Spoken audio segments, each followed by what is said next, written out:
आज हम इस वीडियो के माध्यम से इस बात पर चर्चा करेंगे कि क्या कर्म मनुष्य का होता है। उत्तर है नहीं।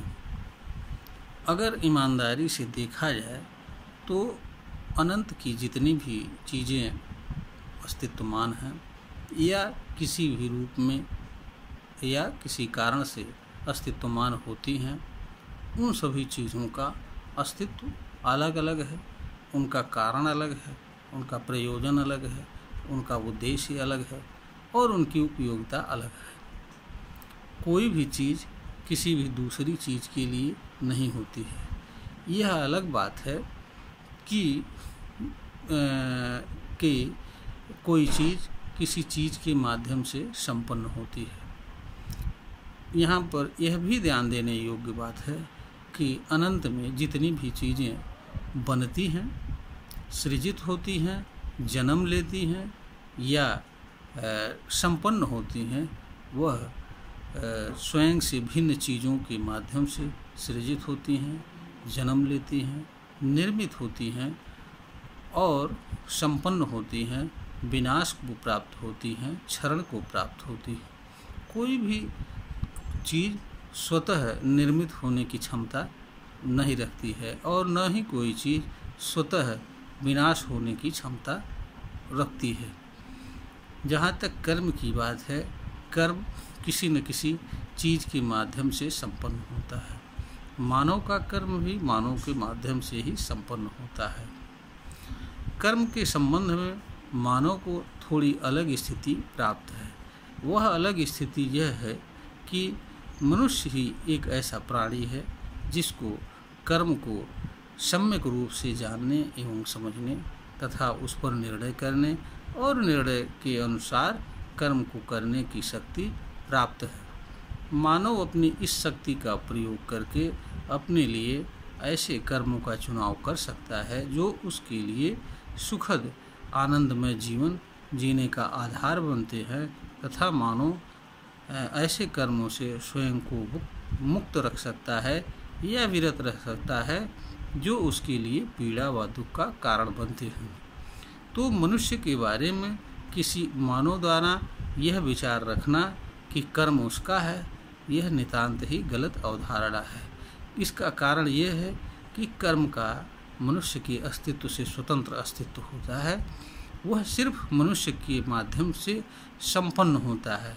मात्र संपन्न होने के आधार पर किसी मनुष्य द्वारा कर्म को अपना समझना एक प्रकार का अज्ञान है। इस अज्ञान से मनुष्य को हानि के अलावा कोई लाभ नहीं होता है। कर्म अलग अलग मानवों के साथ अलग अलग बर्ताव नहीं करता है, बल्कि हर मनुष्य के साथ एक समान प्रभाव छोड़ता है। कर्म कर्ता एवं अकर्ता दोनों के साथ भी एक ही तरह का व्यवहार करता है। कोई भी कर्म ऐसा नहीं होता है कि जो किसी एक मानव के साथ अन्य व्यवहार करे, दूसरे मानव के साथ दूसरी तरह का व्यवहार करे। तो मनुष्य को किसी भी मनुष्य को कर्म के संबंध में यह विचार रखने या राय रखने के लिए कि कर्म तो हमारा है, यह धारणा नितांत ही गलत है। ऐसा धारणा रखने के कारण मनुष्य मनमाने कर्म को करता है और मनमाने कर्म का परिणाम मनुष्य के लिए ही विनाशकारी होता है।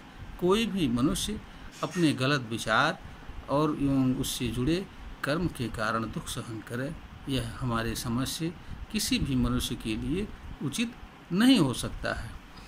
कर्म का अपना स्वतंत्र अस्तित्व होता है। वह कर्म मानव के या मानव से भिन्न चीज़ों के माध्यम से संपन्न होता है। अतः मानव या किसी अन्य चीज़ को यह समझना कि कर्म मेरा है, यह अज्ञानपूर्ण विचारधारा है। हाँ, कर्म के संबंध में मानव की स्थिति यह है जरूर है कि मानव कर्म से करने के लिए स्वतंत्र है, किंतु मनुष्य कर्म के परिणाम से स्वतंत्र नहीं है। मनुष्य जो भी कर्म करता है उसके प्रभाव एवं परिणाम से स्वतंत्र नहीं है। इस दृष्टि से अगर देखा जाए तो मनुष्य स्वतंत्र होते हुए भी स्वतंत्र नहीं है। उसकी स्वतंत्रता एक सीमा तक है, और वह सीमा यह है कि मनुष्य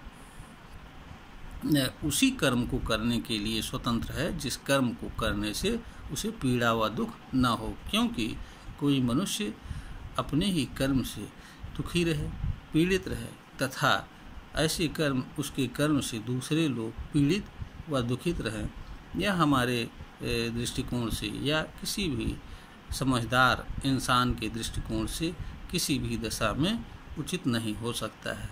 इसलिए कर्म के प्रति यह विचार कि कर्म हमारा है, हम इसे जैसा चाहें उपयोग करें, या यह हमारे उपयोग की चीज़ है, उपभोग की चीज़ है, यह गलत धारणा है। और ऐसी गलत धारणा से मनुष्य के लिए वो दुख के सिवाय, पीड़ा के सिवाय कुछ नहीं होता है। मनुष्य कर्म का कर्ता मात्र होता है। एक कर्ता की हैसियत से मनुष्य के पास कर्म का चुनाव करने और चुने हुए कर्म को करने की शक्ति होती है। हर चीज़, जो भी मनुष्य इस धरती पर जन्म लेता है, जीवन जीता है, उसके पास यह शक्ति होती है कि वह अपने कल्याण के बारे में विचार करे, जानने का प्रयास करे, और जो कर्म करने में उसका कल्याण हो उस तरह का कर्म करे।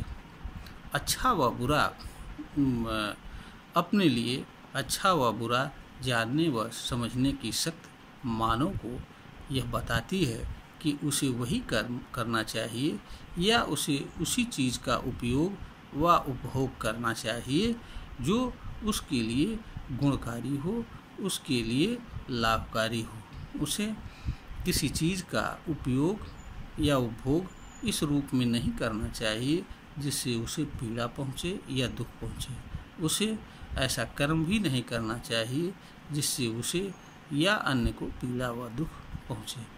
निष्कर्ष रूप में यह कहा जा सकता है, साफ तौर पर स्पष्ट होता है कि कर्म मानव का नहीं होता है। मानव कर्म का कर्ता होता है, कर्म मानव के माध्यम से संपन्न होता है। इस कारण से मनुष्य को कर्म पर कोई अलग से अधिकार नहीं मिलता है। कर्म के संबंध में जो अधिकार मनुष्य को उपलब्ध है, वह अधिकार हर मनुष्य को एक समान रूप में उपलब्ध है। और कर्म करने की शक्ति के संबंध में भी जो भी अधिकार है, वह हर मनुष्य को एक समान है, एक समान अवसर है। इसलिए किसी मनुष्य द्वारा यह समझा जाना कि कर्म उसका है और उसको जिस रूप में चाहे मनुष्य उपयोग करे, इससे किसी को कुछ क्या लेना देना है। यह एक तरह का मानवीय अज्ञान है, और अज्ञान से मानव को पीड़ा व दुख के सिवाय कुछ नहीं मिलता है।